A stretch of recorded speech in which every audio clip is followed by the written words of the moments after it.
வணக்கம் நண்பர்களே. ePro ID card software வாங்கி யூஸ் பண்ணுறவங்களுக்கு ரீசெண்ட் டைமாக இந்த இன்ஸ்டன்ட் பேன் ஈஸ்வரம் கார்டு இது வந்து சப்போர்ட் பண்ணல அப்படின்னு சொல்கிறீங்க.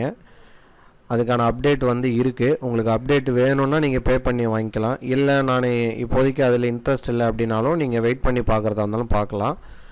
ஓகேங்களா? ஸோ அது வந்து சப்போர்ட் ஆகுதா இல்லையா அப்படின்றத தான் இந்த வீடியோவில் நான் உங்களுக்கு லைவாக காமிக்க போகிறேன்.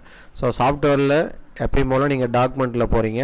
டாக்குமெண்ட்டில் போயிட்டு இன்ஸ்டன்ட் பேன் அப்படின்ற ஆப்ஷன் அதில் போய் கிளிக் பண்ணுறீங்க.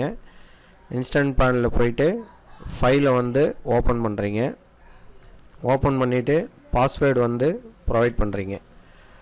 பாஸ்வேர்ட் ப்ரொவைட் பண்ணிவிட்டு ஜஸ்ட்டு ஓகே கொடுக்கும்பொழுது உங்களுக்கு வந்து கார்டு வந்து பக்காவாக வந்து உங்களுக்கு இதில் ஃபிக்ஸ் ஆகுது. ஆனால் ePro 13ல் கொஞ்சம் அலைன்மெண்ட் வந்து மிஸ் ஆகி தான் வருது. ஓகேங்களா? அதுக்கு அடுத்தது ஈஸ்வரம் கார்டு. ஸோ ஈஸ்வரம் கார்டுக்கும் அதே போல் நான் ஃபைல் அப்லோட் பண்ணி காட்டுறேன்.